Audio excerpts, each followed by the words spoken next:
Hey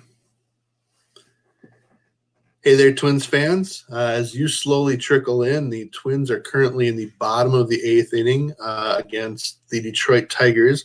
They're currently down 3-2, which you probably know because you're probably watching the game along with us. So we certainly welcome you to join us for the rest of this game to ask your Twins-related questions, playoff-related questions, AL Central questions, prospect questions, whatever you want to ask. And then as the game goes final, we'll talk about what it means for the Twins and for the division and for the playoff race. So with that, I am again tonight joined by Andrew Gibo. Did I say it right this time? You got it. Only took me 2 or 3 shows. And David Youngs. And, let's start with you, David. What's kind of your key thought going into this series, going into tonight's game?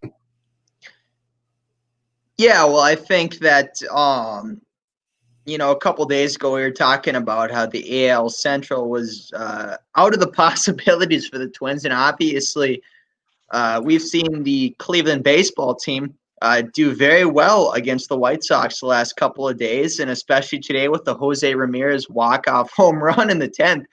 How awesome was that? But the Twins got to carry their end of the stick too. The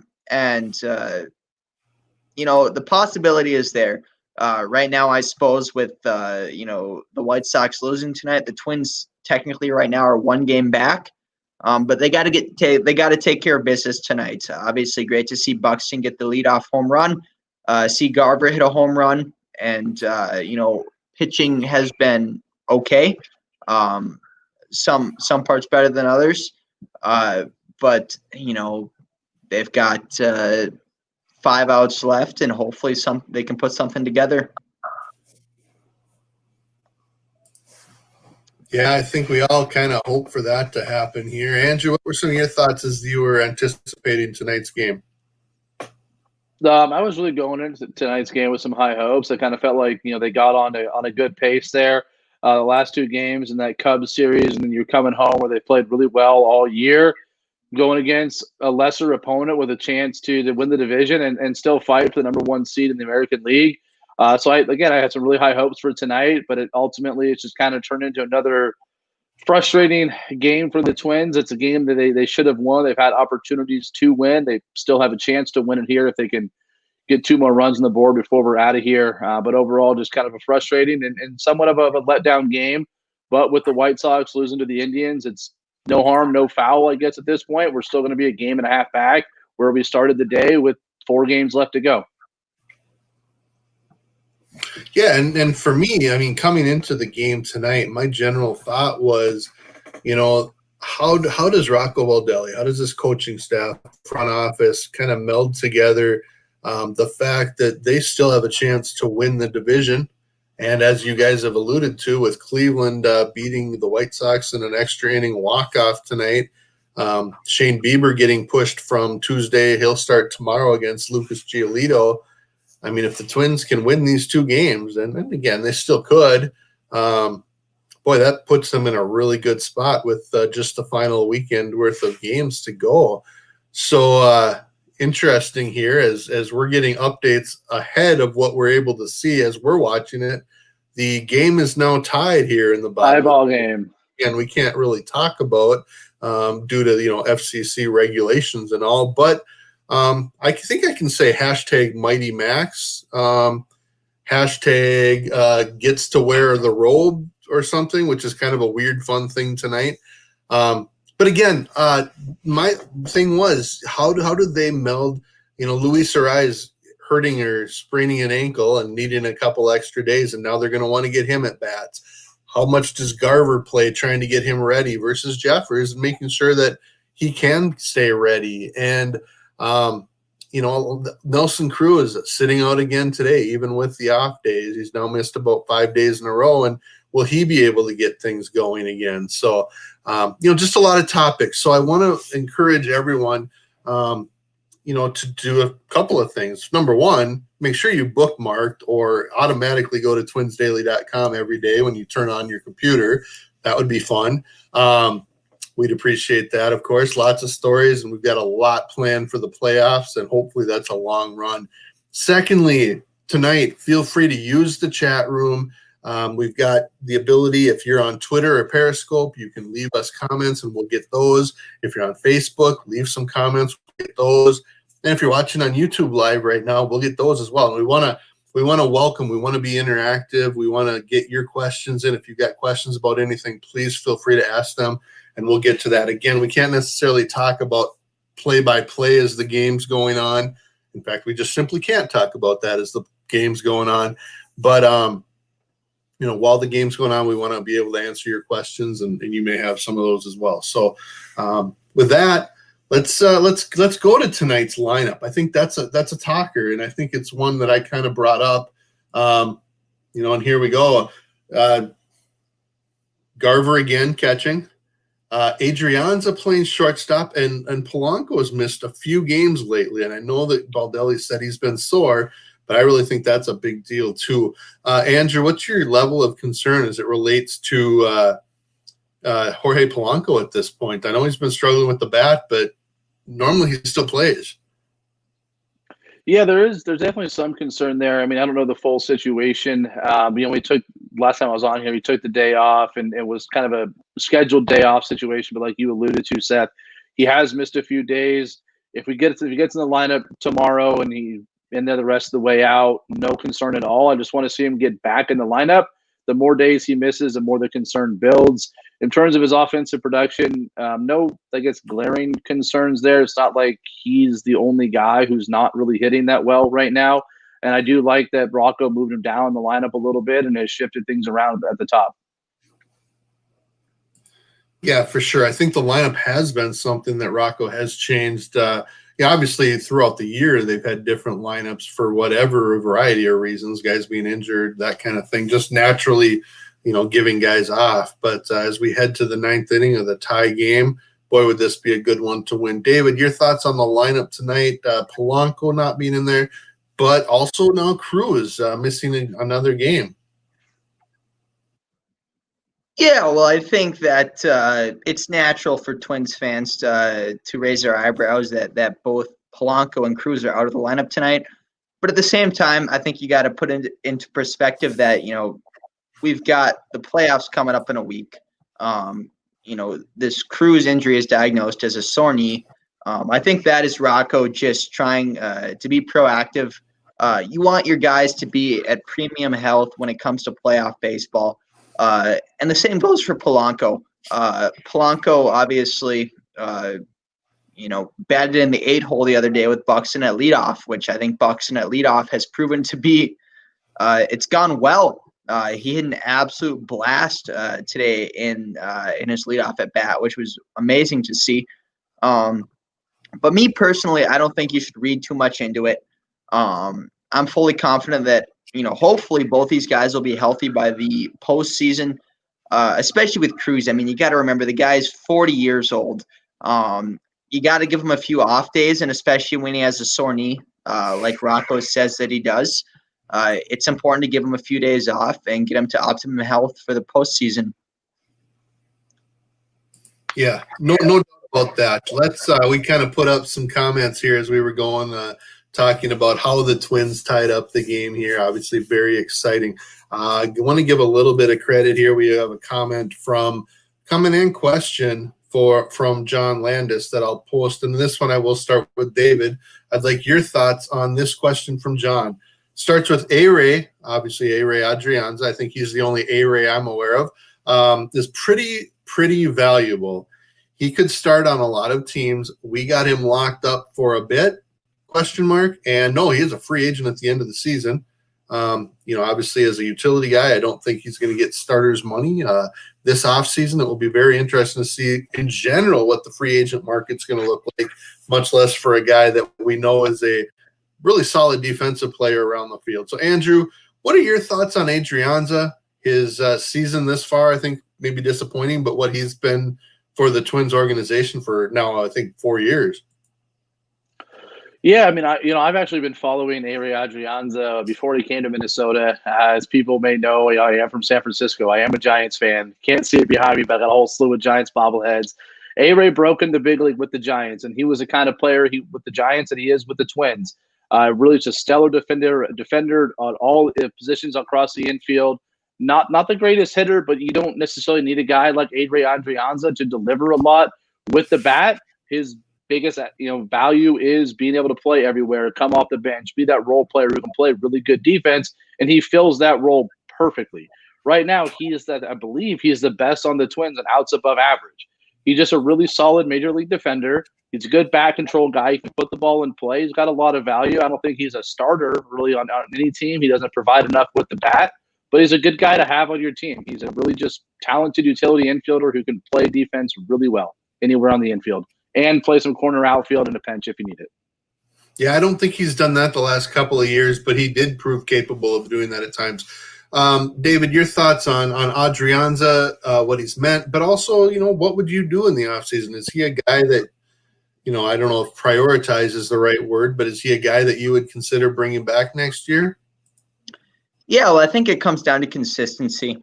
Adrianza has been consistent on defense. Yeah, we know he's not great at the plate. He has his moments of brilliance, but by no means is he a MLB starter when it comes to his offense. But when you look at the role that he plays as a utility infielder, as somebody that's going to play, a couple times a week maximum, he has been valuable for the Twins, especially when injuries have been prone. Does that mean that he's going to stick with the Twins and they're going to re-sign him? I don't know. But when it comes to utility infielders and the role that he's played, I think when you think of the definition on dictionary.com of a utility infielder, he fulfills that role. So somebody like him, if it's not him, similar to him, is going to be, you can't ask for a lot more when it comes to a utility infielder like Adrianza. Yeah, I agree. And I fully admit I've always kind of had a soft spot for quality utility infielders. I think there's a ton of value in that with a guy that can play really good defense at 3 infield positions. I think the Twins have been really lucky with that. A guy, obviously, in the past that, a lot of Twins fans didn't like. And I think the reason for that was because a couple of times he got forced into everyday player duty was Nick Punto. But, man, he was an incredible utility infielder. Just tremendous defensively at 3 positions. And then, frankly, he took good at bats, too. Adrianza's similar. I think Adrianza's defense, especially on the left side of the infield, is really good.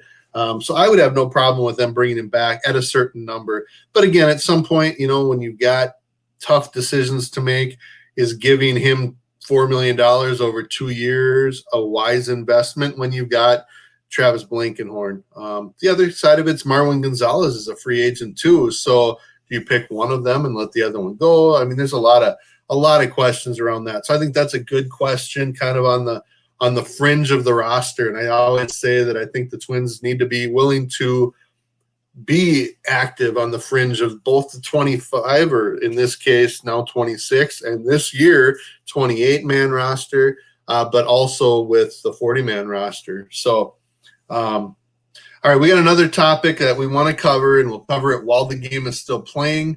And, it's one of those that, frankly, I hate, but unfortunately we have to do it. And it's a question from Mike Link, and I'm just going to read it here. Now I can't read because my eyesight's bad, but it says, not sure if my Facebook I'm waiting for you to explain why I should not be concerned about the Yankees. We struggle with the Tigers, and the Yankees win 12-1 against the Blue Jays. I mean, the Blue Jays did beat them the last couple of days, but it's a topic we hate, right? I mean, nobody likes talking about the Yankees, but I mean, even if you go to Twins Daily here, you can see it's a new article posted tonight from Ted Schwerzler. It's Yankees provide opportunity, not fearful history for the Twins. And again, that sounds great. Josh Donaldson doesn't care what the history is. Nelson Cruz doesn't. The history is there, though, and fans care about it. So, unfortunately, we keep talking about it. This year, is it going to be any different? I mean, obviously, we got to find out. But, Andrew, I'd like your thoughts first on, your thoughts as – again, I think odds are the Twins will end up playing the Yankees in the first round, but depending on what happens tonight and the rest of the week, that certainly is not a given. But your thoughts on the Yankees and this whole mystique? Yeah, I mean, I think as long as these two franchises continue to exist, they're going to be locked up in the postseason. That's just kind of the way it goes, I guess. We are playing pandemic baseball, and sure enough, Yankees Twins postseason. But I mean, overall, I'm, I guess, relatively new to this Yankees Twins postseason saga. But I think a lot, or way too much, is made of it. You know, what's happened in the past has no bearing on what's going to happen in the present or what's going to happen in the future. And I understand for fans, it can be frustrating to look up and say, "Oh, here we are playing the big bad Yankees again." You know, they've dominated the Twins in the postseason for X amount of years. But I don't think that plays into the 2020 matchup at all. The only thing I'm really going to add to this is if they go to Yankee Stadium, it's obviously a much tougher matchup. The Twins haven't played well on the road. If they happen to get the Yankees at home in the postseason, I like the matchup. I think they have a chance to beat them and just get the monkey off the back so we can just kind of silence this narrative that the Twins own the Yankees. And it's the way it's played out in the past, but doesn't mean it's going to happen in the future. David, how about you? You're almost too young to fully understand and grasp how awful this Twins-Yankees playoff run has been. From your perspective, what gives? Yeah, well, you're right, Seth. I'm a baby in the sense that I'm 22 years old. I can't remember all the turmoil that the Twins have faced against the Yankees. Sure enough, I've heard about it. But at the end of the day, I mean, if you're the Minnesota Twins right now, if you're Rocco Baldelli, if you're Byron Buxton, Miguel Sano, the rest of the crew, you're not thinking about, oh, my goodness, you know, if we finish this record, we're going to have to play the Yankees. If we finish this record, we're going to have to play another team. You're thinking about, you know, we're going to try to win as many baseball games as we can. Not even that. We're going to try to play the best baseball games that we can. And if we play our best, that's going to result in wins. Now, certainly, yeah, there's no denying that the stats potentially say that, you know, there's a good chance that the Twins are going to face up against the Yankees at home. Now, I think that in the home and versus away debate, there's a lot of differences between Yankee Stadium and Target Field. Yankee Stadium, obviously, right field, a lot of home runs, given how short it is. And that's not the same at Target Field in the sense that the Twins know Target Field better than any other ballpark in the major leagues. And they've done very well at Target Field this year. I can't pull up the record that they have this year off the top of my head, but it's very good compared to their away record. So I think that, you know, and I see Mike Link says, you know, the curse is there. Sure enough, yeah. Like we've talked about, you know, there's a history. But if you're the Minnesota Twins, you're trying your best not to think about that. And you're focusing on playing baseball team X in the sense that doesn't matter who you're playing. You're just playing another 9 guys, and you're focusing on putting more runs across the plate than they are at the end of 9 innings. Yeah, that sounds good, but there's something going on there. There's no doubt about it. And I'm the biggest one who likes to say that kind of stuff isn't real. I don't believe in curses and jinxes and all that kind of stuff. But there's something there, whether it's the mental side of the game or what. There's something. And then we can't really deny that. But I will continue to go back and say, you know what, Josh Donaldson, Nelson Cruz, I'll take my chances with those guys. Like the Twins, they've had a tough season this year. They've had a ton of injuries to guys like Stanton and Sanchez and Judge, and Paxton's out for the year. So, I mean, they're going through a lot as well. So, yeah, it'll be an interesting series if that's what happens. Again, we're watching the Twins here in the bottom of the 9th of a tied game. 3-3 is the score. Hopefully we can get some sort of a walk-off type of win and then jump into our post-game discussion here. Let's see. What other topics do we have here? If anyone's got questions, we'll be sure to cover those. I think one of the key moments, and this is one mentioned by Chad Ernst in the comments section, Cody Stashak tonight came in and did an incredible job in a key moment. At the time, the Twins, I believe, had a 2-0 lead. Homer Bailey had started tonight. He left the game, I think, in the 4th inning with the bases loaded, nobody out. we'll let Andrew kind of go through that moment here, but Cody Stashak came in and got the job done that inning and worked another inning as well. Yeah, he did. That was really quite the performance. It's certainly no easy task when you come into a game with the bases loaded, nobody out. And he was able to get, the tailor-made classic 6-2-5 double play. Just a really quality effort. He showed a lot of heart, a lot of grit there to come into that situation and really limit the damage, actually stop the damage, I guess you could say. And hats off to Cody Stashak. And depending on what happens here in 3 more outs, we may be talking about him as a player of the game.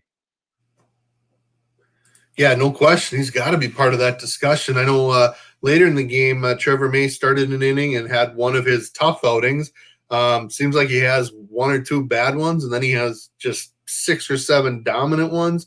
Tonight wasn't one of those. He left with the bases loaded, 2 outs. Tyler Duffy came on, and surprisingly, this time he wasn't able to get that final out, but then he did work another inning after that. David, are your thoughts that this bullpen has been used a lot? Duffy's been used in some very key situations. Do you feel the bullpen's in a position that it's ready to make a playoff run right now? Yeah, well, I think that, there's no doubt that the Twins bullpen has been heavily utilized all year. As we saw tonight, Stashak, 2 innings, 2 hits, a strikeout with no runs. And, when it comes down to the Minnesota Twins, in reality, their starting rotation is not a rotation, especially tonight with Homer Bailey, who was, before tonight has only pitched 5 innings this year. And he's not going to come out and pitch 8 innings. That's just a given reality. I think this Minnesota Twins bullpen has what it takes to make a deep postseason run. I think when you look at, yes, Duffy gave up a run tonight. When you look at Trevor May tonight, yes, he gave up 3 walks, but, there was a controversial call on that 3rd walk on that last pitch that could have been called a strike. I'm not going to argue and blame it on the umps because, there's other plays throughout the game that could have gone either or. But I think, when this bullpen is on, it's a bullpen that can be very good. And, yes, I think that we tend to notice the bullpen when it has its biggest blunders. But also it's important to focus on. This bullpen has been pretty solid all year. And even the Twins starting 4, when it comes to their starters in that rotation, have been really solid when it comes to pitching. So I think that when it comes to the Minnesota Twins right now, pitching may be one of their biggest strengths compared to their offense, which is something that we haven't seen in the past. So I think when we look at positives going towards the postseason, that's something that we can potentially rely on. All right, let's spend a minute talking about Homer Bailey made the start tonight. I know I was asked a bit, and we've got 2 questions here. One from Mike Link, who asked, what did Bailey's outing mean to the postseason? And that's kind of followed by John here, who says, Homer, any shot of the postseason roster? I guess my short answer to that will be that he won't. I don't think he won't and shouldn't factor into the best of 3 wild card series. And I think it's more of a question of could he be used in some role later on in the playoffs if necessary. I don't know that tonight's outing would have necessarily been a great example for him to use, although he was very good through 3 scoreless innings. But Andrew, what are your thoughts on Bailey, his usage tonight, but also could there be a potential role for him going forward? Yeah, so with tonight, he did a really good job the first time through the Detroit lineup. I think he was perfect through the first 9 there. And then he kind of ran into some trouble the second time through. Given the format of the postseason with the no days off and everything, they're going to need to have some form of a 5-man rotation. So I could possibly see a situation where maybe Homer Bailey and even Randy Dobnak kind of pair up to be a tandem start in the 5 spot in the rotation. Let them each get through the lineup one time type of situation. Just given how much time Homer Bailey has missed this year, I think it'd be very difficult to give the ball to him in a postseason game and expect him to go out and give you 5, 6, 7 innings. And so his role is probably going to be in some sort of a tandem start role. Yeah, well, first, a quick update. We are going to extra innings. So at some point, if you guys need, just send me a message that says, I'm going to get a sandwich or something because we might be here a little while. And hopefully there's a few people that are enjoying watching the game here with us. Feel free to ask your questions. We've taken questions already from Facebook, Twitter, Periscope, and YouTube. All those platforms have been used already to send us your comments, your topics. We want to continue with those. Rocco Baldelli before the game. Let me go to you, David, real quick. Your thoughts on Bailey? Could he or should he be part of any plans in the? I mean, you hate to think too far ahead, obviously, but in the playoffs later on. Yeah, well, I think when you look at Homer Bailey, he's a veteran pitcher and he's got a lot of experience. But when it comes to postseason, he doesn't have necessarily the experience that Rich Hill or that Kenta Maeda has. And at the end of the day, it'd be tough to say that he isn't going to be utilized in some way, shape, or form in the postseason. But I have a tough time thinking that he's going to be a starting pitcher for the Minnesota Twins, given just the lack of experience this year. And obviously tonight he had his moments of brilliance, but only 3 innings. I just have a tough time thinking that he's going to be a force at that starting pitcher position. So, before the game, Baldelli told media that starting tomorrow, which of course is Wednesday, he's going to start by using the his game 1 starter, which will be Kenta Maeda. And the assumption is then when they play on Friday, your game 2 starter is going to be pitching, and Saturday your game 3. So again, I think we all assumed going in that Maeda would be the number 1, but can we make an assumption that Barrios is number 2? Whatever order, even if that means he's scheduled to start game 3. My question for both of you is, and this time I'll start with David, who is the Twins' number 3 starter in the playoffs? David? Yeah, well, I just got to go with Kenta Maeda. Not Kenta Maeda, Michael Pineda. Excuse me. I think that Maeda has been solid through his couple of starts this year. And yes, Rich Hill has that postseason experience. But when it comes down to the end of the day, yes, Pineda had his suspension last year. But he's been rock solid for the Twins. And I just don't, I don't see, obviously Rich Hill had a solid start his last outing, but, with him having some rocky starts earlier in the year, with Odorizzi being put back on the IL, I don't really think there's any other option but Michael Pineda. Well, let's go to you, Andrew. Is it that simple? Is it as easy as saying, hey, Michael Pineda's number 3? I think at this point, it's really hard to go with anybody besides Michael Pineda. I mean, Jake Odorizzi would be the other option. He pitched really well against the Cubs there in Chicago. Was it the Chicago series or was the White Sox series that he pitched? Anyway, before the blister situation. And if he can get one more start before the end of the season and put out a similar effort and stay healthy in that one, I would feel comfortable going with Odorizzi as the 3 starter there to start the postseason. But as it is right now, given the health of Odorizzi and where he's at from that standpoint, you're almost in a situation where you kind of got to go Michael Pineda as your 3 starter. There's nothing wrong with that. He's pitched well. That's just where the Twins are at right now if they're starting pitching. Well, and I think number 1 and number 2, you feel pretty good. Like you feel comfortable with those guys going in a game with Maeda and Barrios. And I personally feel comfortable whether they go with Pineda or Hill. Hill's gone like 5 straight starts where he's given up 2 runs or less and worked 5 innings. His most recent one was a 7-inning, 2-run start. I mean, he's been really good. And in each of those games, yeah, he only goes, say, 5 innings most of the time, but he's racking up some strikeouts, and he's done it before. But my sense is if it is the Yankees, they're a little bit more right-handed, and I feel like Pineda might be a little bit better matchup. That said, with the off-speed pitches, the slow stuff that I basically what I'm saying is I don't know that there's a real clear-cut answer that is either right or wrong, and I'm glad that they have both options available to them. Let's see. We got a question from Tanner. The question is, will Arise be back at second, or who will play it? Again, the news came out before the game today that Arise did have a bit of a setback as what they're calling a minor ankle sprain, which again, with Twins medical news right away, you're never sure what that actually means. He may have broken his foot or have a high ankle sprain or something and be missing his ankle, but we're told it's a minor sprain. So my assumption is they'd like to get him to play at least, say, the 3 weekend games and see where he's at. If not, I mean, Marwin Gonzalez has been playing there. Any reason to think they do any different than that, Andrew? No, I think you kind of hit it right on there, Seth. It really just depends on the health of Arise and when he can get back on the field.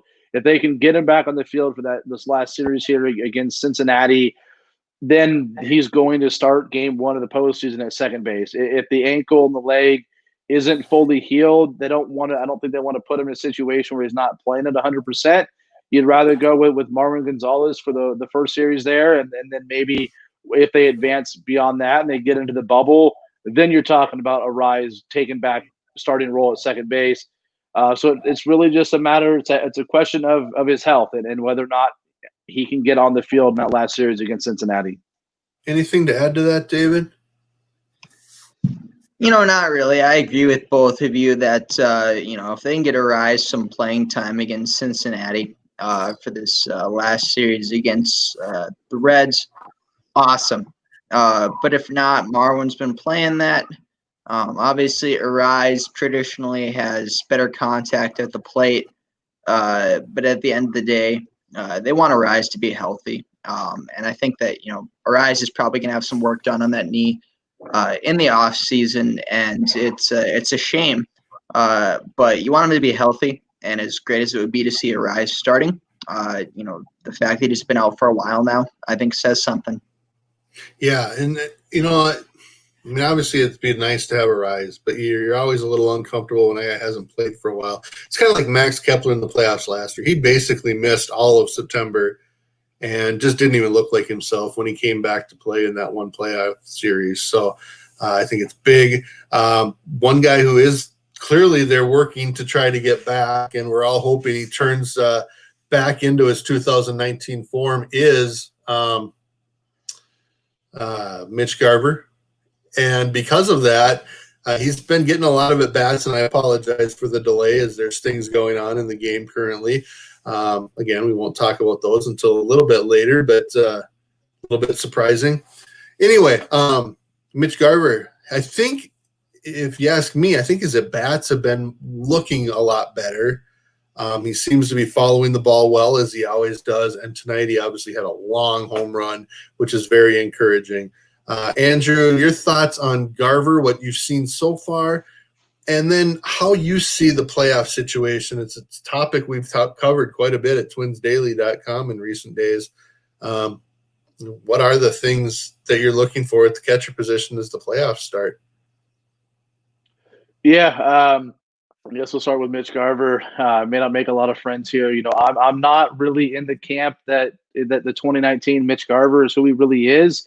I don't think the 2020 season is who he really is either. I think he's more close to what he put up in 2018, which is right around league average from an offensive standpoint. And so I think with Mitch Garver, it's going to be important to keep a lot of those things in perspective and not expect him to be the greatest offensive player at the catching position in baseball history.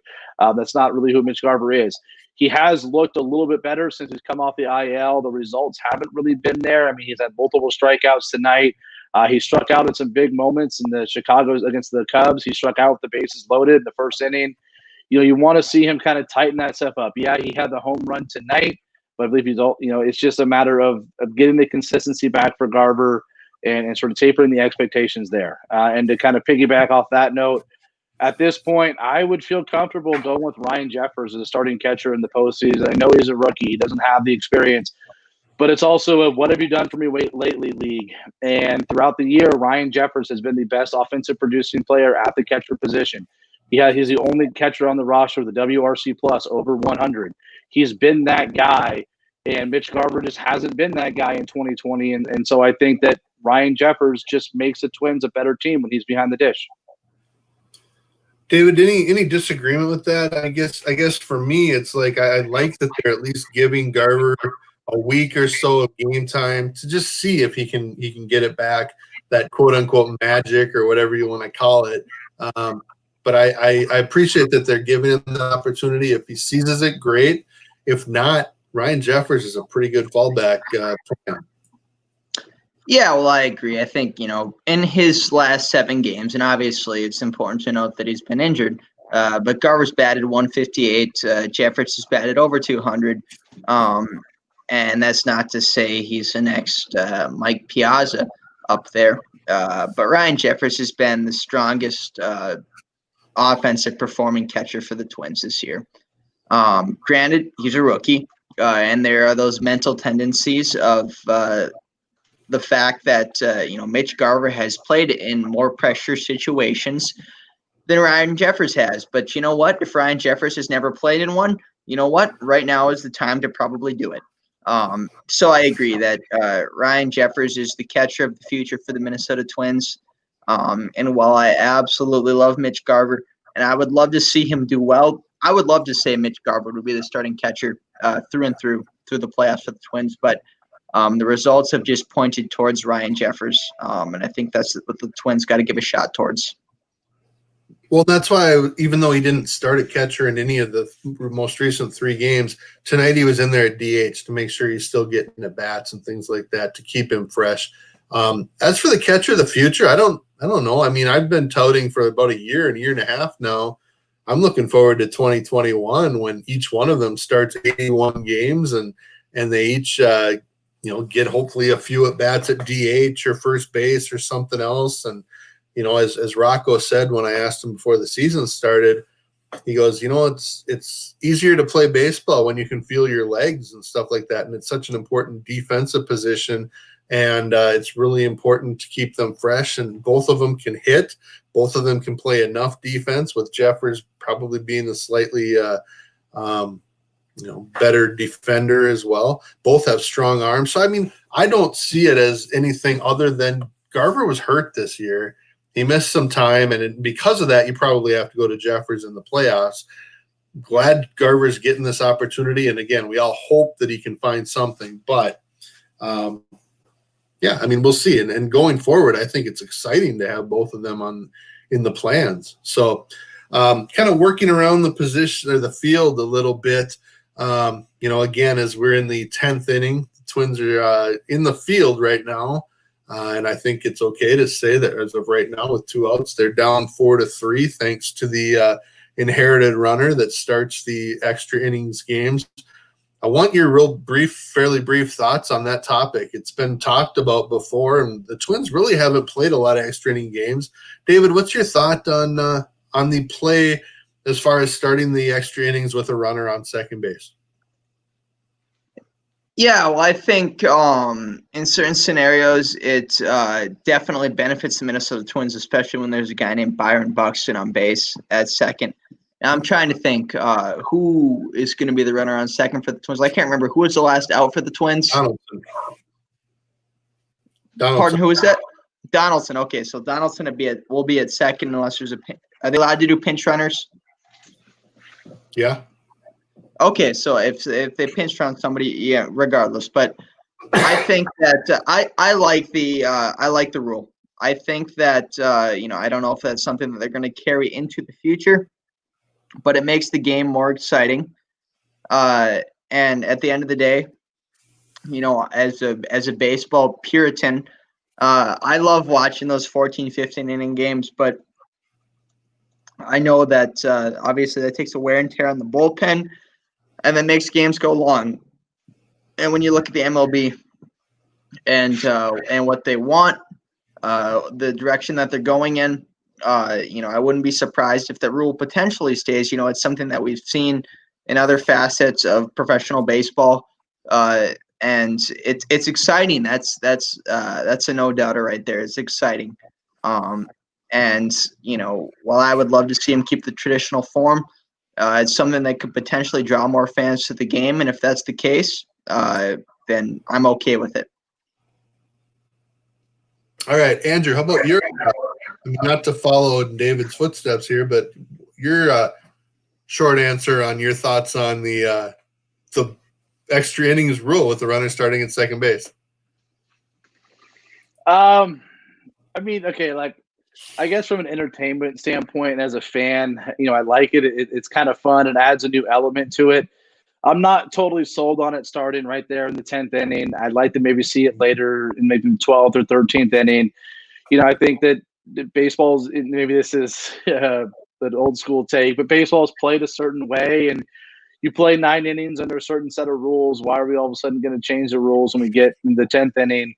But we do need to do something to not have 16, 17, 18 inning games. Those can completely wipe out a team, and it does add sort of a fun element to it. So if Major League Baseball continues to roll with this going forward, I'm not going to hate it. I just like to maybe go see baseball be played the way it has been played, I guess you could say.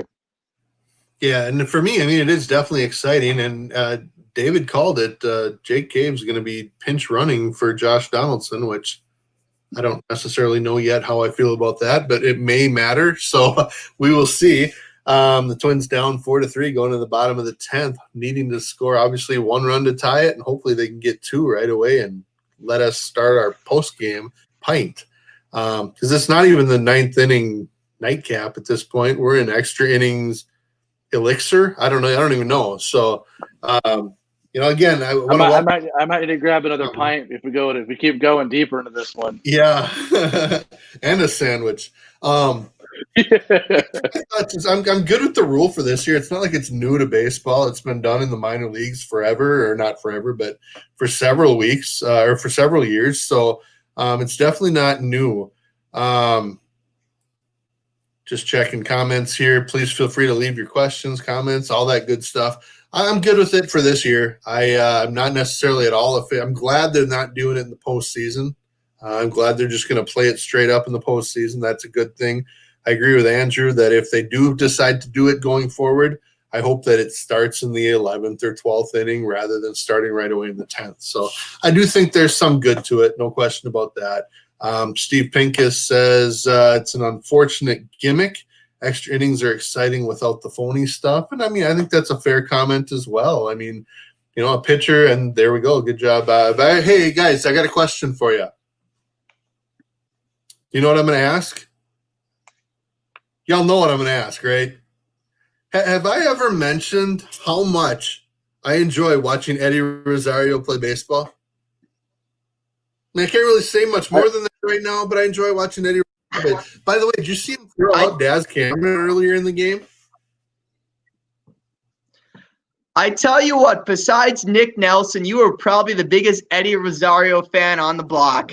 I love Eddie Rosario. I love watching him play. The first time I saw him play was in Beloit, Wisconsin with the Snappers.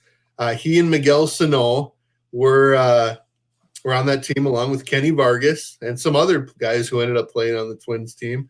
But even then, you could just see how talented he was. I think that was the year, in fact, that they had him playing a lot of second base, which, by the way, you had Miguel Sano at third base, you had Eddie Rosario at second base, and good friend and golfer and just a great guy, A.J. Pedersen, was playing shortstop a lot of the time. And you just hope that any ground ball was hit to him because a lot of question marks at both third and second base. But, I mean, it's going to be a topic all offseason, isn't it? I mean, we're going to continue to be talking about Eddie. And ever since, Nick's article a couple of weeks ago or a week or so ago came out, Eddie's come up with some big hits and some big home runs and some big throws and a few base running mistakes here and there. But, who cares? Andrew, you add anything you'd add to that?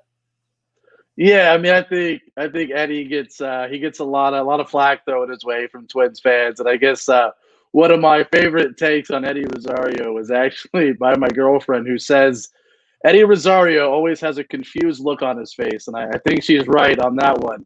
But overall, I think Eddie Rosario is a good baseball player. He gets a lot of, I guess, unfair treatment from Twins fans. He's done a lot of really good things. He can have the boneheaded plays, but overall, Eddie Rosario is a good baseball player, and at least for now, he makes the Minnesota Twins a better team. Yeah, no question about that. Let's cover a topic here while we're continuing to watch the Twins. By the way, just real briefly, the score is now tied 4-4 with a runner. Ironically, Eddie Rosario. I don't know why we've been talking about him, but he's at first base with nobody out, and we're continuing to try to get through the end of this game here, as we've already been going exactly 45 minutes right now. We'll spend a few minutes talking after the game about what happened throughout the game.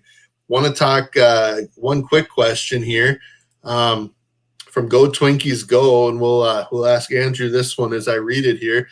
What's the defensive alignment gonna be if they only score one run and we need to go then to the 11th inning again, because Jake Cave just pinch ran for Josh Donaldson? So that is definitely a good question. Andrew, have you given that one any thought yet? Yeah, I think the kind of obvious one is you either slide Adrianza to third and you bring in Polanco to play short, replace Jay Cave essentially, or you flip Adrianza to second and move Marwin to third. And again, you bring in Polanco. I think either way right now, Jorge Polanco is going to come in the game and play shortstop. And he's going to essentially take Josh Donaldson or Jake Cave's spot in the lineup. Yeah, so essentially what you're saying is Jake Cave was just the pinch runner, and he comes out. Now, I do think I'll leave the opportunity that there's someone obvious to pinch hit for coming up, but that'll have to play itself out. David, any other thoughts on that topic? I mean, I gotta wholeheartedly agree that I expect to see Polanco at the plate if the Twins do only result in this one-run inning. Hopefully they get another and they can walk off the game. But you got to get Polanco's bat up there. I do like Jake Cave, but I think in this situation he's only a pinch runner. Yeah, I think it's like you said, Andrew. That's kind of the obvious move, I guess. But let's see how this plays out. They may need to or decide to make other moves. While we're kind of in a moment here trying to watch, hopefully, the end of the game, I again want to welcome any questions, comments in the chat room, regardless if you're watching on YouTube, Facebook Live, or Twitter and Periscope. So, again, thank you for joining us. It's been a lot of fun so far, and hopefully we have more fun to talk about. If not, we're going to just follow along to the 11th, and if we start losing guests, maybe we'll have to recruit others to join us as well. But I want to talk real briefly tonight. Again, we talked a little bit about it at the beginning, but Cleveland gave up a run in their 10th inning as well. So they were down, I think, 2 runs. And then Cleveland came up in the bottom of the inning, got a run, and then Jose Ramirez at the 3-run walk-off. Again, putting the Twins in a situation whereas if they win tonight, they're a half game behind with just 4 games to play, and I think Chicago's got 5. So, Andrew, or I guess we'll start with you. Well, actually, we haven't started with David in a while. David, I don't know if you followed or watched that game. What were your kind of emotions as you saw that? And, what are your thoughts? I mean, Cleveland's been playing really well since the Twins swept them. Yeah, well, I watched last night's game. I tell you what, my parents have Amazon Prime, and I downloaded the 3-day free subscription for MLB TV on Amazon Prime, so I can watch Cleveland these next couple days as well. I'm going to cancel it afterwards, unfortunately, because I'm a cheap college graduate. But Cleveland has been playing good ball. Savali pitched well last night, and Cleveland's been playing good baseball. Obviously, it was exciting. Exciting is an understatement for the Cleveland White Sox game tonight. Great to see Jose Ramirez walk off in the bottom of the 10th. And obviously we've talked so much on Twins Daily about, whether the division matters or whether the division doesn't matter. But reality is if the Twins can walk away with a W tonight, they're only going to be a half game behind the Chicago White Sox. And that plays major implications in whether they play the Yankees or not. Personally, I agree with kind of the shifting force that, the Twins have had this streak against the Yankees. Why not play them this year when the Yankees are good, but they've been streaky in the sense that, if there's a year to beat them, why the heck not beat them this year? Garrett Cole is an excellent pitcher. So is Tanaka. But obviously they're without Paxton. J.A. Happ is their third pitcher. And, especially if they play him at home, I'm not saying that the Twins are favored when it comes to the stat line, but there's an absolute chance.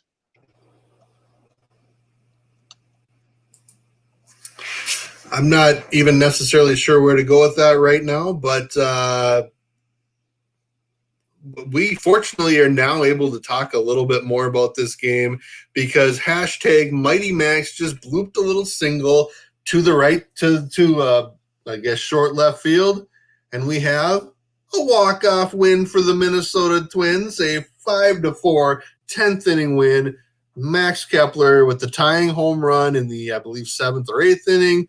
It is now time for us to talk a little bit about our post-game pints. And as you know, I've got a Zorbas cup right here. I'm drinking a little Diet Dr. Pepper. Andrew, what you got? I got a little double dry hop, modest false pattern. Very good. How about you, David? I think you're on mute, but I'm sure I've got a Blake's Hard Cider Flannel Mouth hard cider, gluten-free, and I'm taking a sip from Max Kepler and the Minnesota Twins. Hey, what a game. By the way, I mean, Eddie Rosario, even though Miguel Sano and Mitch Garver struck out, Eddie Rosario stole second to put himself into position for Max Kepler to drive him in with that little bloop single. Again, have I ever mentioned how much I enjoy watching Eddie Rosario play baseball? Okay. What were we just saying? He's the greatest. We enjoy Rosario. He's good at baseball. I hope you're watching, Nick Nelson. If everyone's watching this, hey, let us know what your post-game pint's going to be. Or, I mean, it's only 10:30. No reason to be going to bed yet. The adrenaline's got to be pumping. Tell us what you're drinking. Tell us what your post-game pint is. How are you going to calm down after this game?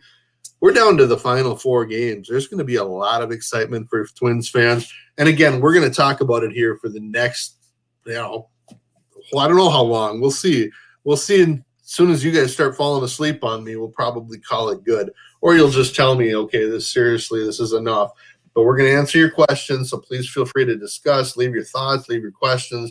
We will get to those.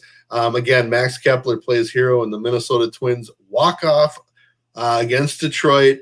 Big win. Needed that win, especially with the Cleveland walk-off tonight. The Jose Ramirez 3-run homer in the extra innings. Twins are a half game behind. And I know we've talked about that. So let's start talking about the game. Max Kepler with the big home run. Max Kepler. Is there any doubt? Maybe let's ask this. Let's ask it like we used to.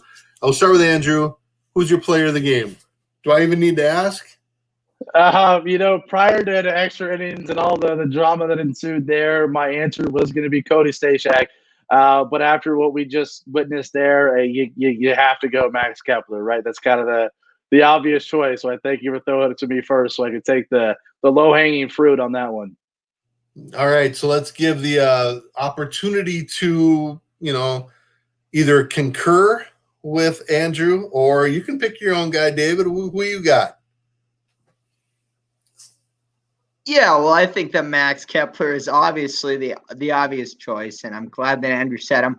But I got to give a shout-out to Byron Buxton tonight, too, just for how solid he's been in the leadoff position. There's been a lot of skepticism for, if he's going to be able to hit in the leadoff position.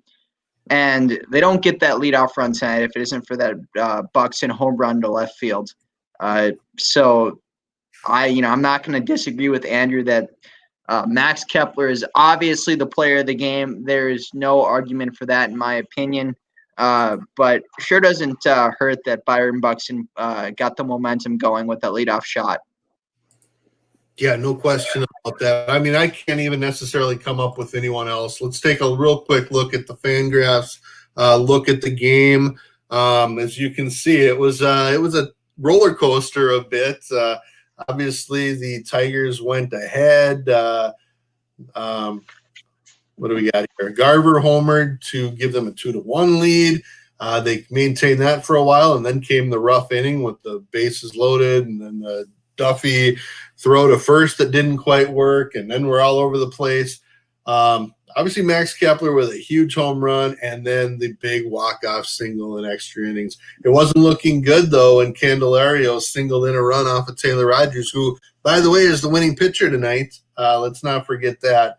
Let's go down here and see if we can take a look at win expectancy today. Cody Stashak with an impressive .320 win expectancy, which is fantastic. Sergio Romo had a good inning. He had a .15. Taylor Rogers gets the win, and his was negative .28. So, you got to love that win stat. Byron Buxton with a negative 1.36, but I'll add that his defense tonight in center field was very good. As Steve Pincus points out here, Buxton made several really nice plays, so we can't forget that. But look at that. Max Kepler, 6.50. Eddie Rosario, 4.90. Now, consider that a win at the beginning of the game, both teams have approximately a 50-50 chance of winning. Home team usually gets a little extra. Eddie Rosario basically won the game on his own, and he's got a 4.90 WPA.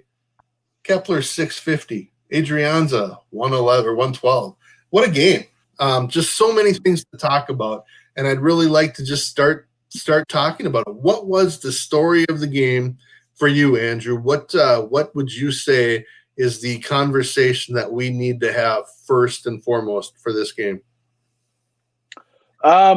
Just resilience and fight for a team that it wasn't a must-win game, but it was a game they needed to win if they wanted to have a realistic shot at winning the division. And they got ahead early, and the Tigers kind of battled back, and they ended up taking the lead late. And this team answered.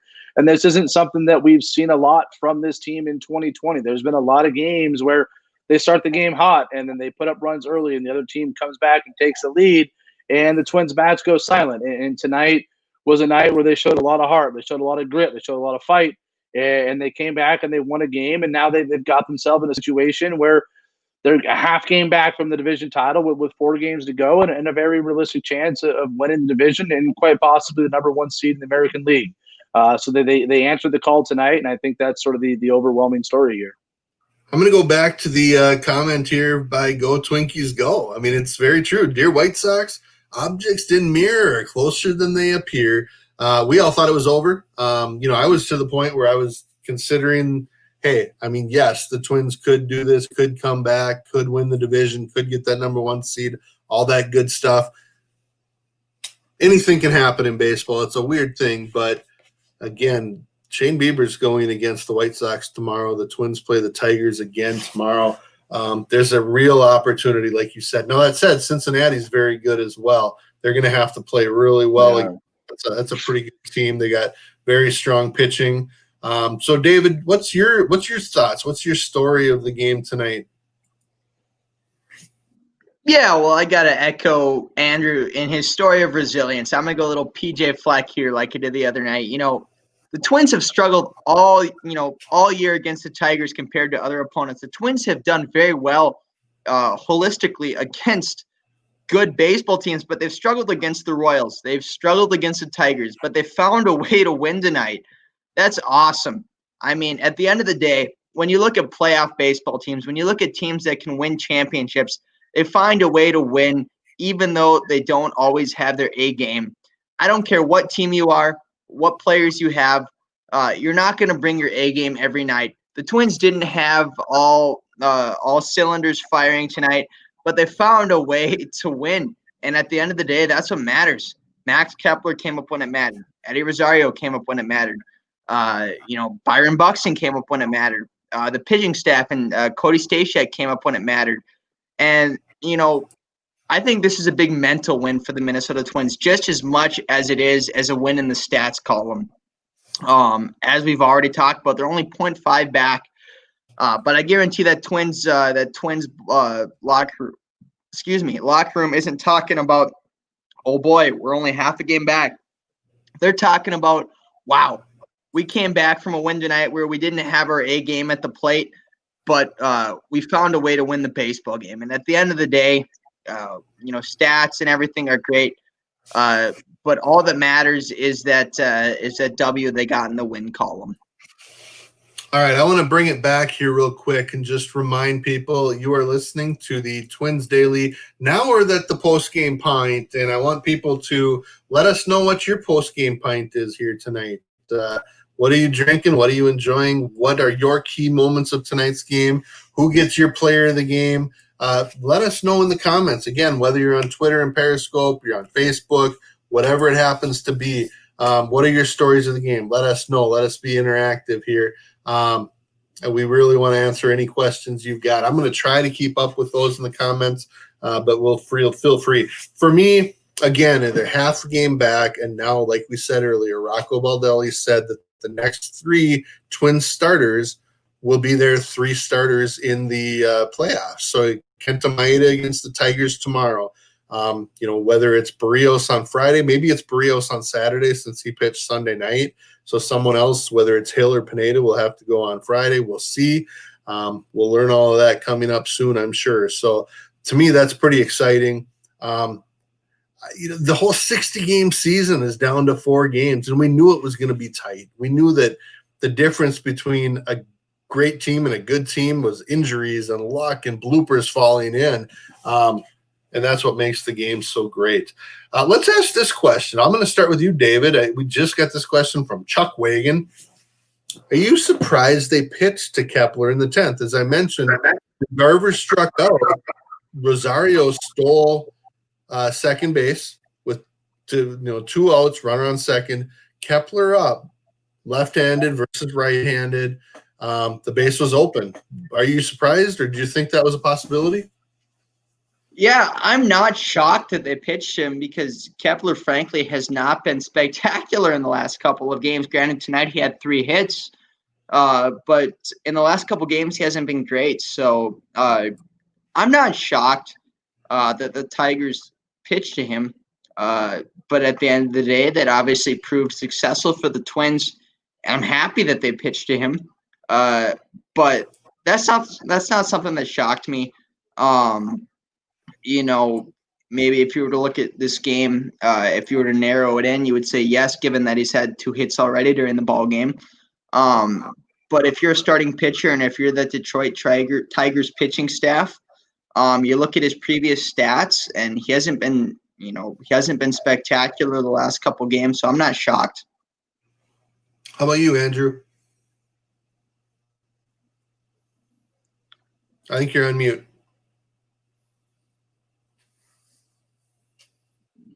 Good looking out, Seth. A little bit surprised, Max was swinging a hot bat tonight. He had the home run earlier. They had Marwin behind him in the lineup, and Marwin really hasn't been doing a whole much at the plate offensively. You already had the winning run in scoring position there. You have first base open. I guess from a strategy standpoint, it would have made sense for the Tigers to pitch around Max, but it's kind of a pick your poison. All you really need is a base hit, and Marwin's a professional hitter who's capable of getting a base hit in that situation. And it just worked out for the Twins. They decided to go after Max Kepler. Yeah, and they certainly probably thought about it. Lloyd McClendon taking over for Gardenhire.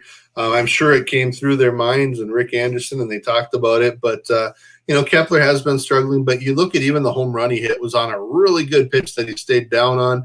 And all he tried to do in this at-bat was to coax the ball into left field. He just did what it took to win, which was kind of fun to see as well.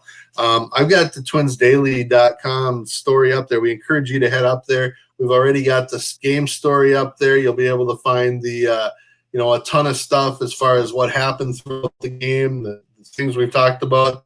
And, of course, the bullpen usage. And that's, a lot of guys, all right, I got to find it here as all these things are popping up on the page. But, a lot of the bullpen was used tonight. So it was important that the Twins found a way to win. Again, this is available every post-game, after every game in the game recap. But you can see a lot of the bullpen was used tonight. So it was very important that they got this win and head in tomorrow in a good place. Also on the front page, there's another article here about it's from Cody Christie on Kenta Maeda's play prowess. And we did spend time in, this is weird to say, the first hour of the show talking about the Yankees and potentially playing them. But, hey, how about they just go out and keep winning, win their way out?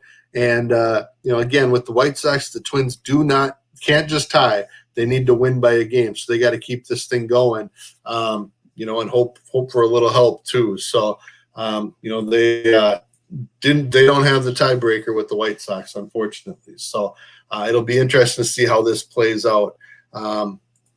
So let's get back to it. We got a bunch of comments, questions here. We're going to go for a few more minutes here at least, but get your questions, get your comments. Tell us what you're drinking. Hi, 034 says he's drinking a Bent Paddle Golden IPA.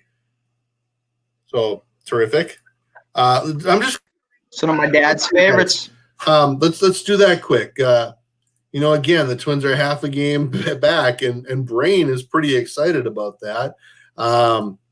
Steve points out really 1.5 games back, as the Twins do have the tiebreaker. Understandable, but being 1.5 games from that is better than 2.5. So we'll take that. I think we can all agree with this one from Brain. I think Buxton's a game changer. Any disagreement on that one? No. We got nods. So nope, no disagreement. Nope. Let's keep going through here. We've talked about it quite a bit. David Menzing points out Rosario was very significant. Glad he took second base on the pitch in the dirt. I know it was a stolen base, but he got a pitch to advance on. And I think that's part of instinct with baseball. He knew that there was probably a curveball coming, a slider coming, and with any right-handed hitter, you're trying to throw it down and away. There's a good chance it's going to be in the dirt. It's a great pitch to run on, and Rosario made it. I think that was a key play in the game. I want to continue on that topic because I know we've talked about Rosario at various times. I mean, he had the perfect throw to get Daz Cameron out. Again, he's come up big, and I know we've talked about him enough probably. So we'll just keep going unless anyone wants to add anything further. Continuing to work my way down here. Oh boy. Well, I think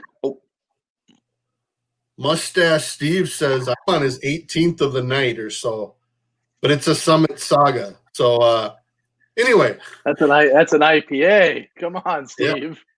Yeah. You got to work tomorrow. Yeah. He's supporting Minnesota business at least. What does a postseason bench look like, David? What do you think? Let's start with this. On a 3-game series, how many pitchers, how many hitters in a 28-man roster? Yeah, well, I think that when it comes to the postseason bench, that 3-catcher dilemma between Avila, Garver, and Jeffers is going to be a reality. I think that we're going to see all 3 catchers. But with the bullpen, too, especially with, I think the only games where there's a break in between are between, games in the World Series. So pitching staff is definitely going to be crucial. I would not be surprised to see Homer Bailey on that postseason roster. Maybe even somebody like Devin Smeltzer. Just because, compared to previous postseasons in a 60-game season this year, postseason pitching is going to be a marathon. And teams are going to have to get creative, including the Minnesota Twins, even though they may perhaps have a very solid 3 or 4-man rotation. They're going to have to get creative with the bullpen. So I wouldn't be surprised if when it comes to extending that bullpen roster, it's going to be with pitchers. Hey, real quick, I need to clear something up here with Mustache Steve. Want to point this out as he says Bonus just disagreed with him on Twitter, so I guess he's unsubscribing. How about just unfollow Bonus? I'm going to maybe switch the screen here so that you can see who's talking. But yeah, just unfollow Bonus and follow Twins Daily, follow Andrew, follow David, follow all of us. Just not Bonus. That sounds like a good plan, right? Odds are that he's not listening an hour and 8 minutes into this anyway, so don't tell him either. All right, Andrew, your thoughts on really kind of high level. What are your thoughts on number of pitchers in this 3-game series on the 28-man roster? I mean, how many are they allowed to carry? Is it 14? I think 14 would be the most. Yeah, I mean, I think just given the fact that the Twins haven't gotten a lot of depth from their starting pitchers this year, I think carrying a loaded bullpen would certainly be beneficial to them. Keeping a guy like Stashak on the roster would serve them well. I mean, look what he did tonight. So I think for the Twins right now going into it, they'd be better off carrying a heavier bullpen than a position player bench, just given the fact that they really haven't gotten much length out of their starting pitching. So it's hard to go into a postseason series and all of a sudden expect, Kenta Maeda and Jose Barrios are going to give us 7-8 innings every night. They haven't seen that this year, and they've relied on their bullpen a lot. So certainly carry as many pitchers as they possibly can going into this postseason, especially with the no days off. Interesting comment. I encourage people to kind of give your thoughts in the chat room as well. I'm writing for tonight. I've got to finish it up here, which is the one reason that I do think we have to end this here at some point. So I can finish that article, actually get some sleep, and get up in time for work tomorrow morning. But anyway, I think I was trying to decide whether they would have 12 or 13 pitchers on the roster. I don't know that I can justify 13, but you make a good point that if the starters only go 5, which they could, let's again pretend a Yankees series, they're taking a billion pitches, and starters going 5 would probably be a good thing. So you're talking 4 innings at least of bullpen play each night. So, I think you have to have at least one long reliever, if not 2. So that's all. I think it's going to be interesting to see how that plays out. Let's continue this look through what people are doing. Mr. Shepherd tells us he's enjoying a Manhattan and a great Twins win. I think we're all enjoying the Twins win tonight, and it's fantastic and fun to watch. Not enjoying Taylor Rogers. We've got a variety of comments on that throughout the evening. I hate to keep bringing it up, but unfortunately he keeps giving up singles and balls that go through a pulled-in infield, and it gave up 1 run tonight, though that's an unearned run in part because the guy started at second. So in some ways, can't really do a lot about that. You wonder what would have happened in a normal situation. Miguel Cabrera singled off of him. And would the other single have been a play that Adrianza makes at shortstop because he's back, knowing he's got time to get Cabrera at second. So, a lot goes into that, but I think it's also fair to say that there's been a lot of sliders hanging over the middle of the plate. Kenta Cousins here says Rogers is constantly terrible. So, I think I don't even know what the question is here necessarily, but Andrew, I think to say if there's a level of concern about Taylor Rogers, it'd be a little naive to say no. It would be naive to say no, there's no concerns with him, but at the same time, no offense to Cousins, I think it's a little naive to just say he's terrible. By no means is Taylor Rogers a terrible pitcher. He's still a good, borderline, very good relief pitcher. Maybe it's a situation where they try to use him in lower leverage situations, but it's also a question then of who slides into the Taylor Rogers role. Is there really a guy right now that you can rely on more so than Taylor Rogers in those situations? And I think a lot of the thing, too, with Rogers this year is he's just kind of been unlucky. The exit velocity against him, the type of hits he's given up, it's not like he's just serving cookies and he's getting hit all over the yard. He's given up some relatively weak contact that's dropping in for hits, and it's hurting him. And those things tend to iron themselves out. And I think it's just kind of highlighted more so in a shortened season. But overall, he's still a good pitcher, and he's still the guy the Twins can rely on to get outs in big moments. Yeah, David, I want to kind of follow up with you on that answer. And I just thought of it as Andrew was speaking here, but the Twins won a game in extra innings that Tyler Duffy didn't pitch well, Taylor Rogers didn't pitch well, Trevor May didn't pitch well. Those are your 3 of your I'd say top 4 or 5 key cogs to your bullpen if you want to be successful in the postseason and over a long-term period. And I'm not necessarily worried about any of them, but at the same time, to win a game where all 3 of those guys are guys you need. So at this point, David, how comfortable are you with the bullpen and how it's put together? Yeah, well, I think you bring up a good point, Seth. Some of the Twins' top dogs in the bullpens didn't bring their A game tonight. And I don't want to say that's normal, but it is. No matter how good of a pitcher you are in Major League Baseball, you're going to have off days. That's a given.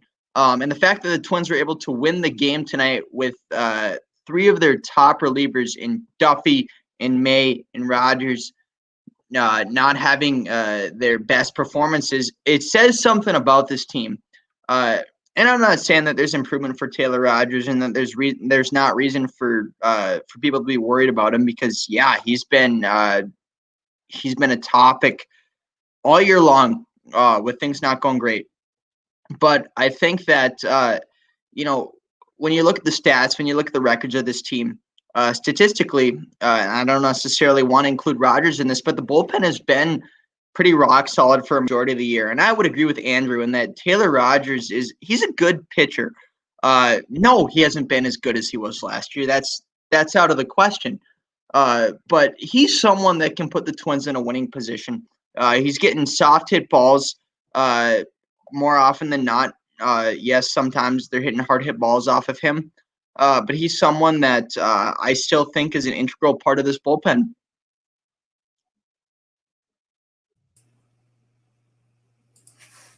All right, let's continue down. And I know Kent Cousins, I gave a bit of a hard time too. So let's go to their question next, which is, do you think Byron Buxton should be in the MVP race? And quickly, I don't think this is a real long talker, but let's address it.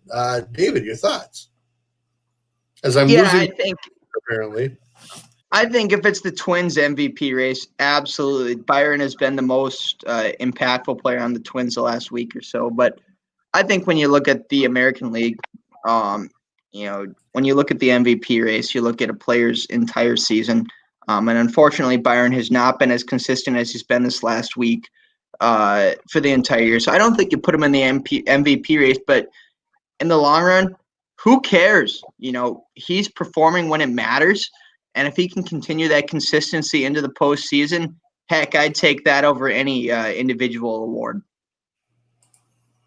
Andrew, how about your thoughts? Kind of right there with David. While David was talking there, I quickly just pulled up Byron Buxton's numbers on the season, and he's had a decent year.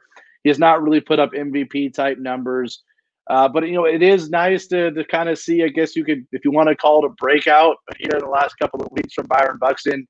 Being the number one prospect in baseball, I think what we're seeing from him right now is what we've been wanting to see from Byron. And so it's just a matter of, can he stay healthy? Can he keep this up? And Byron, certainly, like we talked about earlier on the show, is a very impactful player. I think he's the most irreplaceable player on the roster. And keeping him healthy, keeping him on the field is key to the Twins having a deep postseason run here in 2020. Yeah, and I think we talked about it even last year during the first half, that when Byron Buxton's on the field, they are so much better as a team. And some of that's the defense, but some of it's the spark he does provide on offense. And again, with a 60-game season, he just needs to do whatever he can to be productive. And right now, in this time, that means not being selective at the plate, just swinging at pretty much everything in case he makes contact, because when he does make contact, good things tend to happen. So, he's an MVP candidate anytime that he plays in, say, over 110 games during a season. His impact on the Twins, I think it's almost, Twins Daily, and we're going to send out the ballots here shortly for, the team awards. Hopefully people will vote on those by early next week, and we'll publish those as soon as the Twins run in the playoffs ends, which hopefully is after a parade. But he's in the conversation just by being around this last month or so. And I think, you give a little credit to a lot of people, including Buxton himself and including Rocco Baldelli and the training staff, for whatever plan they had. It's worked. He's come on strong. How about this one, also from Kenta? What are your odds of the Twins winning the division? I'm sure that you can find that on Fangraphs and all of that. But you personally, Andrew, what do you think are the Twins' odds of winning the division? With the caveat, again, they have to lead the division by one game because the White Sox have the tiebreaker. Oof. I'm not an odds maker, but at this point, I'd say at best it's a 60-40 chance.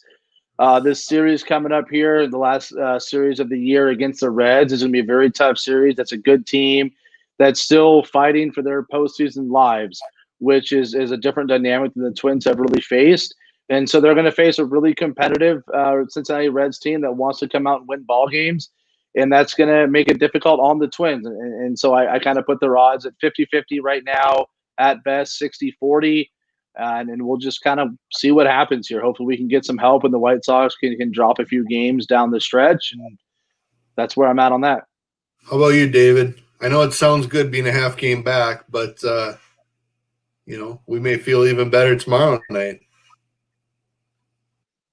Yeah, well, I think you got to look at tomorrow. We got, Shane Bieber versus Giolito. Shane Bieber has been rock solid all year. His weakest outing, of course, came against the Minnesota Twins this last outing. And that's something to be said. The Twins do have a tough outing against the Cincinnati Reds. You've got, like Andrew said, a team that's flirting with the playoffs. You've got pitchers like Trevor Bauer and an offense with Joey Votto and others who are going to be rock solid. At the same time, the White Sox, I believe, play the Chicago Cubs, who the Twins just played this last weekend down the road, who are no slouch by any means, and a team that's going to give them a challenge. I would say the Twins have a 55% chance of winning the AL Central. Don't quote me on that. But I do, looking at it, the Twins play the Reds. And the Reds are a team like the White Sox did this last week. They're going to treat the Reds are going to treat this series like a postseason series, just like the White Sox did when the Twins lost to them 3-1 in their previous series. So the Twins are going to have to bring their A game, no doubt about that. And while certainly I think the Twins are the better team, they're going to have to show up. But the White Sox have a tougher schedule, to say the least. Yeah, now do the White Sox play the Cubs or do the White Sox play the Pirates? Ooh. I could be wrong on that. I think they play the Cubs, but maybe that is Cleveland. Okay. Well, in either way, you think that Giolito's starting tomorrow, so he won't start in that final series. The Twins are going with Maeda tomorrow, and then they're going with their number 2 and number 3 starters the next 2 days. And they could go with their number 4 starter on Sunday, or they could bring back Jake Odorizzi. So again, I feel like the Twins have a pretty good chance. So if the White Sox play the Cubs, and Giolito is not one of their starters, and we'll see how Keuchel comes back in his second start since coming off the IL. Reynaldo Lopez is, I think, their number 4, but Dane Dunning, Dylan Cease. I mean, those are guys that are good, but the kind of guys that the Cubs could go after too. So, and I just confirmed the White Sox do play the Cubs. Okay, good. I mean that to me puts the Twins' chances of winning the AL Central all the way up to approximately 49.6. Not quite 50-50, but pretty close. And again, the Twins are going to have to play well. I mean, we like to think that they'll pass them, but even then, that Reds pitching staff is pretty talented. Just the last couple of questions before we call it a night. I want to ask this question and start with Andrew on this one. From Lonnie, why is Rocco so afraid of stealing Buxton? Is Rocco afraid, or is there another reason maybe? Maybe if we want to use the word afraid, it could be injury concerns there. Why take the risk if we don't need to? And what I mean by we don't need to is you got Byron Buxton on first base, and especially now hitting in the top of the lineup, and you got Josh Donaldson and Miguel Sano, and when Nelson Cruz gets back, Nelson Cruz hitting behind him. Guys that can drive a ball in the gap. Byron Buxton's going to score from first base on a ball in the gap. You don't need him to just swipe a bag. When we're not playing in 1984, where your 2 hitter is going to slap a ball through the 5-6 hole, and you want to steal the guy to second so he can get to third, right? And that's just not the game the Twins play, and so it's not a situation where they need Byron Buxton to steal bases. So why potentially put him in a situation where he could get hurt? He's swinging the bat really well. Like we've talked about a lot tonight, he's the most irreplaceable player on this roster. There's no chance and no sense in taking the risk of him possibly getting hurt there if it's not necessary. All right, David, what would you add? Yeah, well, I would say I'd agree with Andrew that injury is certainly a concern right now where you don't want to hurt your most effective player right now, in my opinion. A week leading up to the postseason, now we get to the first week of the postseason. I would absolutely see Rocco stealing Buxton in whatever way, shape, or form is possible. But right now, Buxton is proving to be more than enough and providing in that leadoff position. We saw that dinger tonight to left field in his leadoff at bat. And I think that, Byron is the fastest player in the league. That's not a competition, in my opinion. You don't want him to risk any sort of injury going first. I, just as much as anybody next to me, loves to see him steal bases because he's somebody that steals them effectively, a majority of the time. But any way, shape, or form, you'll see players put on those special gloves to steal bases, and that's because they don't want them to hurt their fingers. They don't want them to hurt their hands or their arms. And I think that that's, a reason why is that we don't want Byron to get hurt going into the postseason. Yeah, I mean, I can agree with all of that. You don't want him hurt. More important, he can score from first on a lot of things.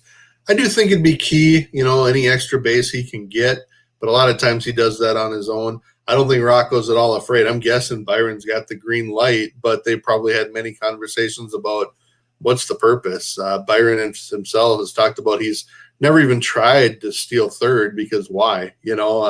So I kind of agree with all of that. Want to give each of you guys one more kind of last thought about today's game, what you're hoping for over the next couple of weeks here, or couple of days, because the season is definitely winding down pretty quickly. So let's start with you, David. What are your final thoughts? Yeah, well, I think a couple days ago when you see that Twins lose the final game to the White Sox, you see, I believe it was Eddie Rosario that popped up that pop up to McCann of the Chicago White Sox. He missed it, and Justin Morneau on the broadcast said, "Good teams take advantage of this." They didn't take advantage of it. They lost that game. You know what? We saw a team tonight take advantage of a baseball game. We saw a team that maybe didn't bring their entire A game to the field, but they won the baseball game. And at the end of the day, that's all that matters. So I think that when it comes to the Minnesota Twins, tonight they played mentally tough baseball. And that's something that, you're going to hear that phrase from high school baseball through Major League Baseball. And I think that's extremely promising for the Twins, especially tomorrow with, I believe it's Maeda on the mound. Correct me if I'm wrong. But, it is, it's a positive sign, and we're in a lot better spot right now than we thought we were a couple days ago. All right, very good. Andrew, your final thoughts on the game tonight, or what you are looking forward to here? What are some key thoughts for you? Really, I'm just looking forward to some good baseball here. The last 4 games of the year, I think they're in a situation where they kind of have to win tomorrow. You've got to beat a team like the Tigers if you're a postseason team, and hopefully they can take 2 out of 3 against the Reds and put themselves in a situation where they have a legitimate shot at winning the division, get home field advantage in the playoffs. And if we face the Yankees, bring it on. There is no curse. There's nothing that's happened in the past is going to influence what happens now or in the future. And I hope we can get the Yankees at home, and I hope we can beat them and just get the monkey off the back and just put that narrative to sleep and move on. That sounds good to me. So for my final thoughts, I'm going to answer just a couple of last questions in the comments.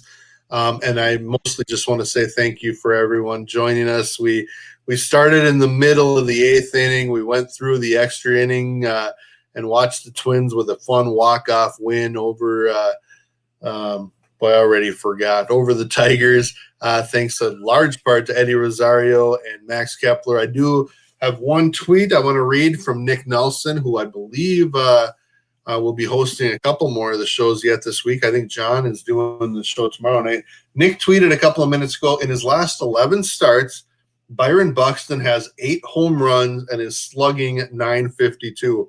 You don't have him steal bases because he's a power hitter, apparently. I was having a fun conversation with my dad tonight before we had some dinner, and he was wondering, could Byron Buxton lead the Twins in home runs? And, he's been on such an unbelievable pace and providing the power. Who knows if Nelson Cruz will play the rest of the year. So, again, it sounds like we're just being this Byron Buxton fan club here, but I'm okay with that because when he's playing, he is so impactful. I want to give a quick note here to Twins Daily writer, the OG, Matthew Taylor, who asked a really good question I wish we would have gotten to, but again, we kind of want to end this thing here. Now that the division was within reach, how do the Twins balance pushing for division versus rest? And again, that's a topic that Andrew and David and I talked about before we went live, and I don't think we necessarily covered it, but I'll just throw my thoughts out there. Jorge Polanco didn't play tonight. Nelson Cruz didn't play tonight. Luis Ariz is still on the injured list. If guys need days off, Rocco's going to give them the day off. And this is a good team filled with enough depth that even when guys are getting some days off if needed, they've got guys like Adrianza, who started the most impressive 6-2-5 double play tonight with his defensive ability. And Ray Adrianza's bat, he took a walk there in that last inning on a tough plate appearance with Soto, I believe. But, just a really strong plate appearance. They've got guys that can step up. Jake Cave has done it when Buxton's been out or other outfielders have been out. Marwin Gonzalez is not having a great year, but he can make a difference. So, in other words, that's the long way of saying that Baldelli is going to take care of his players, but that should give us no sense that they're not pushing to win the division because this team is that kind of talented. So with that, I'm just going to kind of scroll through, check and see if we've got anything more that we want to cover. We've talked about a lot of things, and I definitely want to thank everyone who joined us, even for part of this show. I want to recommend and hope that you will let your Twins fans know about this show. Tell them about Twins Daily. Have them follow us on Twitter, like us on Facebook, subscribe on YouTube, all of those good things. Tune into this podcast. Let them know that you can find this podcast. You can listen tomorrow while you're at work, trying to stay awake from a long game and a long show with a 90-minute podcast about an incredible game. So, tell people they can find that podcast anywhere they download their podcasts. With that, I also want to thank both Andrew Gibo and David Youngs for spending a long time with us tonight. And appreciate everything you guys do, and this being a little bit long. Want to also let people know that we've got a lot of plans for the playoffs at Twins Daily, both on twinsdaily.com, and I believe John, Nick, and I are going to be pretty busy with these Postgame Pint podcasts as well throughout the playoffs. And again, we hope that's a long run. So with that, thank you to everybody. Have yourselves a great night. Let's enjoy this win, and let's be ready to cheer for another win tomorrow. Have yourselves a good night, and again, thank you for listening.